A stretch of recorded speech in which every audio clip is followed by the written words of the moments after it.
नमस्कार, आप सभी का हमारे चैनल पर स्वागत है। आज की वीडियो में हम बोट नेक सूट की कटिंग करेंगे। इसके लिए हमने अपने फैब्रिक को 4 फोल्ड में बिछाया है। 18 इंच का तैयार घेरा चाहिए और उसका आधा होता है 9 और प्लस में 2 इंच मार्जिन। और इस कपड़े की चौड़ाई 11 इंच है। अगर हम 9 इंच का अपना घेरा भी रखते हैं तो 2 इंच हमें मार्जिन के लिए एक्स्ट्रा मिल जाएगा। अब हमें इसके नीचे एक सीधी लाइन ड्रॉ करनी है और मार्जिन आपको रखना है जितना भी आपको फोल्ड करना है। इसके बाद आपको मार्जिन से ऊपर जितनी आपको लेंथ कुर्ती की रखनी है उसका निशान 1/2 इंच एक्स्ट्रा जोड़ते हुए रख लेना है। जैसे आपको 42 लेंथ चाहिए तो 42.5 आपको ऊपर एक निशान लगा लेना है, क्योंकि आधा इंच गला जोड़ते टाइम पे मार्जिन चला जाएगा। इसके बाद आर्म होल का निशान 7 इंच पे, कमर का 14.5 इंच पे और हिप्स का 21 इंच पे हम निशान लगाएंगे। हिप्स के निशान को आप थोड़ा ऊपर नीचे कर सकते हैं जितने भी आपको चाक तैयार चाहिए। अब इन सब पर हमें एक सीधी लाइन ड्रॉ कर लेनी है। इस कुर्ती की कटिंग हम 33 चेस्ट साइज के हिसाब से करेंगे। 33 हमारा लूजिंग जोड़ने के बाद का निशान है। जैसे कि अगर आपकी चेस्ट 30 है तो उसमें आप 3 इंच ऐड करेंगे तब हमारा 33 आएगा।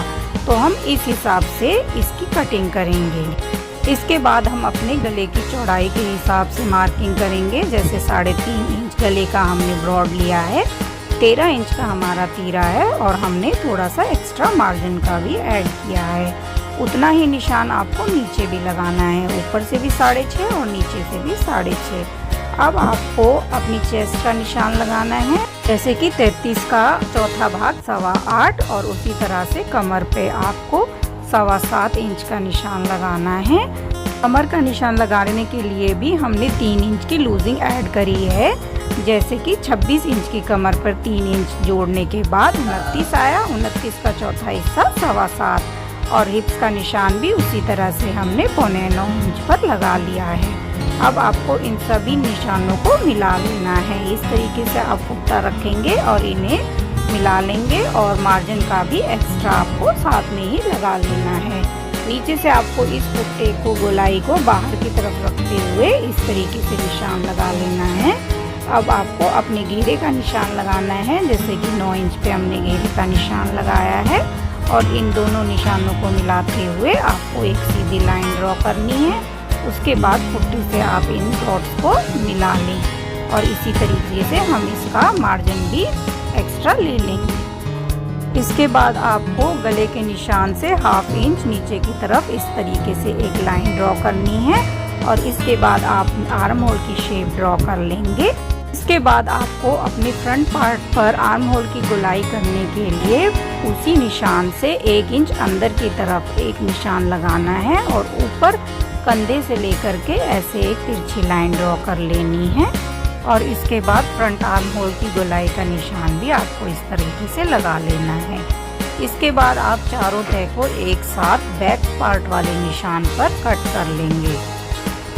अगर आपको हमारी वीडियोस अच्छी लगती हैं तो प्लीज़ लाइक, शेयर और सब्सक्राइब ज़रूर करें। इसके बाद आपको कट्स लगा लेने हैं कमर पर, हिप्स के निशान पर और नीचे जहाँ पे आपको फोल्ड करना है वहाँ पर भी आपको कट लगा लेना है। और इस तरीके से बैक पार्ट पे भी आपको निशान लगा लेने हैं जितने आपने फ्रंट पे लगाए थे।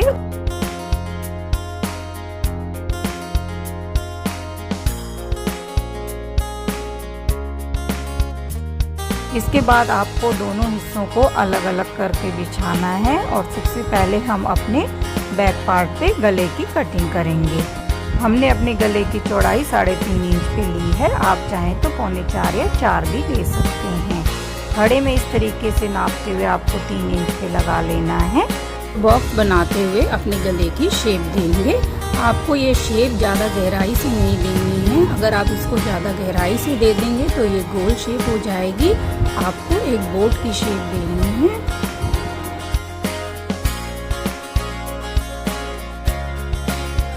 इसके बाद अब हम अपना फ्रंट पार्ट भी बिछाएंगे और अगर आप बिना बुकरम का गला बना रहे हैं तो इसी पर आपको कटिंग कर लेनी है। जैसे कि आपने 3.5 इंच गले की चौड़ाई ली है, गहराई में आप आगे से 3.5 इंच रख सकते हैं। इसके बाद आपको अपने गले पे मार्किंग बॉक्स बनाते हुए मार्किंग करनी है।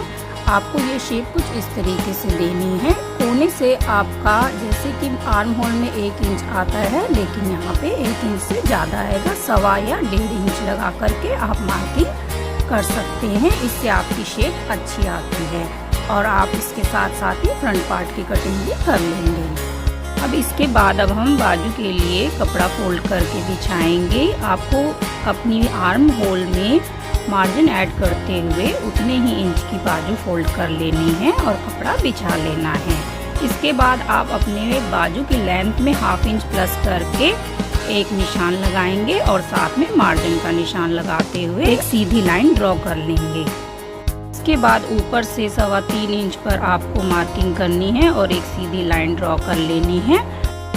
इसके बाद आपको नीचे से अपनी मोहरी का निशान लगाना है, जैसे हमारा 5.25 इंच है, और ऊपर से आपको अपनी आर्म होल की शेप का निशान लगाना है। 6.25 इंच पर आपकी आर्म होल की शेप आएगी। इसके बाद आप एक सीधी लाइन ड्रॉ कर लेंगे और मार्जिन का भी एक्स्ट्रा आपको निशान लगा लेना है और इस तरीके से आपको शेप देनी है और बाजू की कटिंग कर लेनी है। जब भी आप बाजू की कटिंग करेंगे तो इस तरीके से आपको सीधा कट करना है, लेकिन जितना भी आपको फोल्ड करना है वहाँ से आपको थोड़ा सा तिरछा करके कट करना है, क्योंकि बाद में जब ऊपर की तरफ ये कपड़ा फोल्ड होता है तो ये बराबर आ जाता है।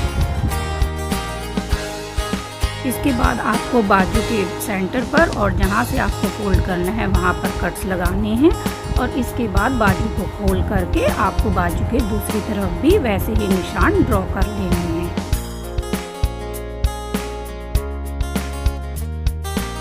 इसके बाद अब हम अपने बाजू के फ्रंट पार्ट के लिए हल्की सी इसकी और कटिंग कर लेंगे। अपने सूट की सिलाई करेंगे।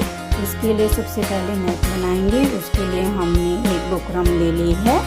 अब हम इस पे अपने गले की चौड़ाई का निशान लगाएंगे 3.5 इंच पर और गहराई के लिए हमने फ्रंट हिस्से के लिए 4.25 इंच पर मार्किंग करेंगे। अब आपको इस तरीके से एक बॉक्स बनाना है और लाइंस ड्रॉ कर लेनी है। तो हम इस पर बोट नेक की शेप देते हुए लाइंस ड्रॉ करेंगे और आपको कटिंग के लिए भी अलग से लाइन लगा लेनी है।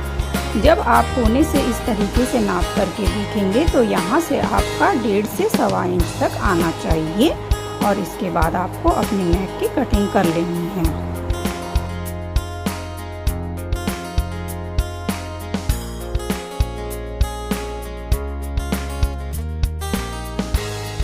इसके बाद गला बनाने के लिए आपको इस बुकरम को एक कपड़े पर इस तरीके से रख लेना है और इसके अंदर की तरफ से किनारे से इस तरीके से सिलाई लगा लेनी है। इसके बाद किनारे से आपको इस तरीके से पूरे गले को फोल्ड कर लेना है। इसके बाद आपको इस तरीके से एक्स्ट्रा फैब्रिक को कट कर लेना है और गले को फोल्ड करके आपको एक क्रीज बनानी है और ऊपर से इसकी एक्स्ट्रा फैब्रिक की कटिंग कर लेनी है और सेंटर पर एक कट भी लगा लेना है।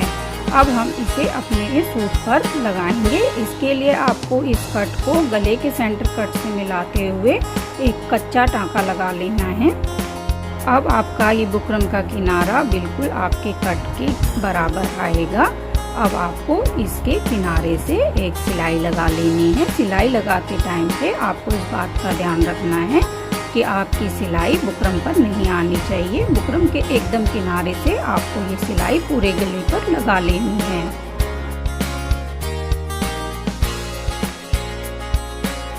इसके बाद आपको एक पैर का मार्जिन देते हुए गले के चारों तरफ से कटिंग कर लेनी है और छोटे छोटे कट्स लगा लेने हैं। कट्स लगाने से आपका कपड़ा आसानी से फोल्ड हो जाता है और गले की शेप भी बहुत अच्छी आती है। इसके बाद आप चाहें तो इसके किनारे से एक पतली सिलाई लगा सकते हैं या तुरपाई करना चाहते हैं तो कच्चा भी टाँका लगा सकते हैं। पीछे का गला बनाने के लिए आपको बचे हुए कपड़े में से इस तरीके से एक तिरछी पट्टी कट कर लेनी है। पीछे का गला बनाने के लिए हमेशा इस तरह की रेब की पट्टी का ही यूज़ करें।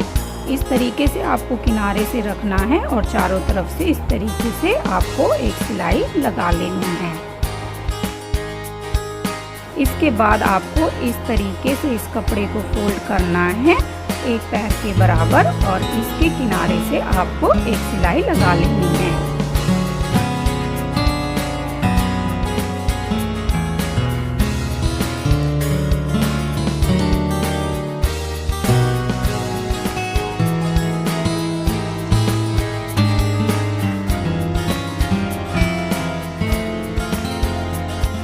इसके बाद आपको उल्टी तरफ से इस तरीके से जितना भी आपका एक्स्ट्रा फैब्रिक बच गया है सिलाई के बाद, उसको बड़े आराम से कट कर लेना है। इसके बाद अब हम अपनी कुर्ती के कंधे जोड़ेंगे। इसके लिए सबसे पहले पीछे वाले हिस्से को सीधा रख लेंगे और उसके ऊपर से फ्रंट वाले पार्ट को उल्टा बिछा लेंगे। पीछे वाला हिस्सा थोड़ा सा बुकरम से ज़्यादा रहेगा और फिर इस हिस्से को बुकरम की तरफ को मोड़ करके आपको एक सिलाई लगा लेनी है। और दूसरी तरफ के कंधे जोड़ते टाइम भी आपको पीछे गले की पट्टी को बुकरम की तरफ फोल्ड करते हुए एक सिलाई लगा लेनी है। इसके बाद जो हमने अपने फिटिंग के निशान लगाए थे वहीं से आपको सिलाई लगानी है, लेकिन जो चाक के लिए कट लगाए हैं वहाँ पर पहुँचकर आपको सुई नीचे रखनी है और कपड़े को इस तरीके से फोल्ड कर लेना है और वापस से आपको एक पैर की सिलाई पहले वाली सिलाई से थोड़ी सी दूरी पर लगा लेनी है। इसी तरीके से आपको दूसरी तरफ भी सिलाई लगा लेनी है।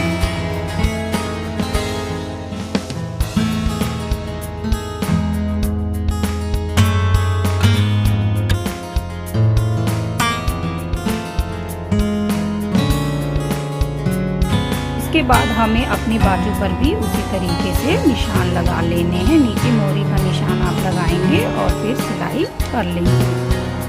इसके बाद हम अपनी बाजू कुर्ती से अटैच करेंगे। इसके लिए आपको दोनों को सीधा कर लेना है और दोनों कटिंग वाले सीने से आमने सामने रखते हुए आपको बाजू जोड़ लेनी है। आपको कुर्ते की सिलाई और बाजू की सिलाई को आपस में मिला लेना है और इसके बाद एक पैर का मार्जिन देते हुए आपको बाजू के चारों तरफ सिलाई लगा लेनी है।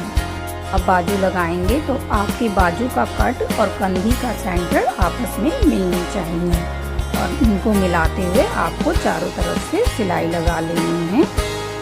फिटिंग और बाजू की सिलाई के बाद जो एक्स्ट्रा फैब्रिक बच जाता है उसको आपको इस तरीके से फोल्ड करते हुए एक सिलाई लगानी है।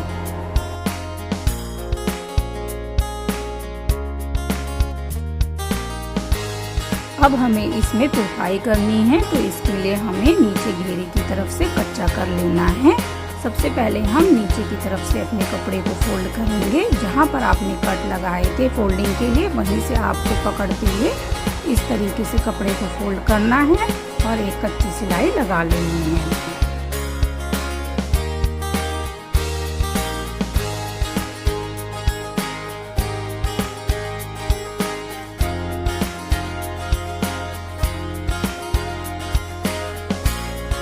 कुर्ती के दूसरे हिस्से को भी आपको इसी तरीके से फोल्ड कर लेना है।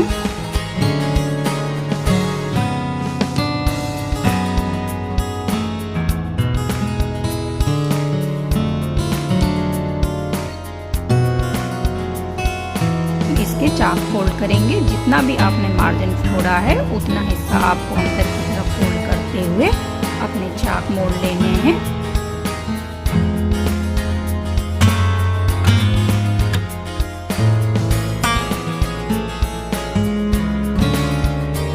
जब आप अपने चाक पर पहुंच जाएं तो आपको दोनों तरफ कपड़े को रखते हुए लूप बनानी है और कपड़े को फोल्ड करके ऊपर तक आपको सिलाई लगानी है। ये सिलाई आपको अपने इस चाक के कट से थोड़ी सी ऊपर लगानी है। सुई नीचे रख करके आपको कपड़े को इस तरीके से घुमाना है और अपने दूसरे हिस्से का भी चाक आपको फोल्ड कर लेना है।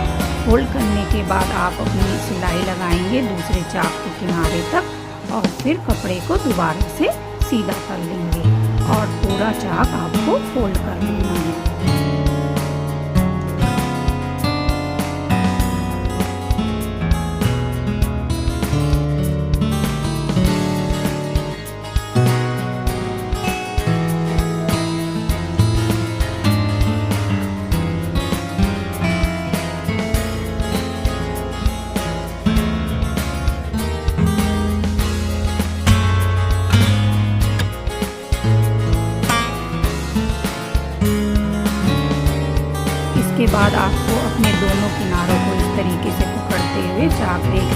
हैं कि बराबर से आए हैं या नहीं, और फिर नीचे के घेरे पर आपको निशान लगा देना है।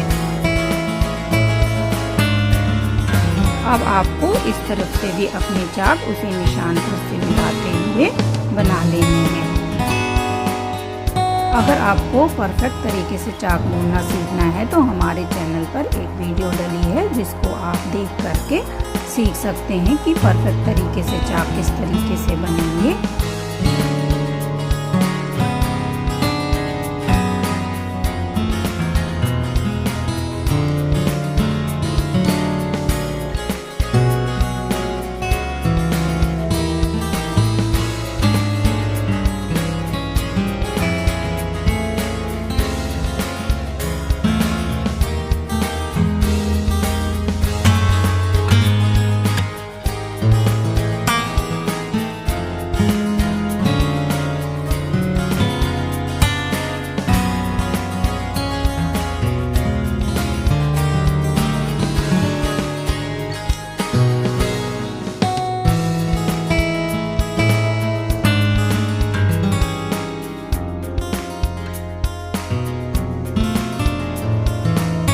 इसके बाद आपको दोनों हिस्से के चाक को पकड़ते हुए चाक नाप लेने हैं और अपना घेरा भी एक बार से नाप करके चेक कर लेना है।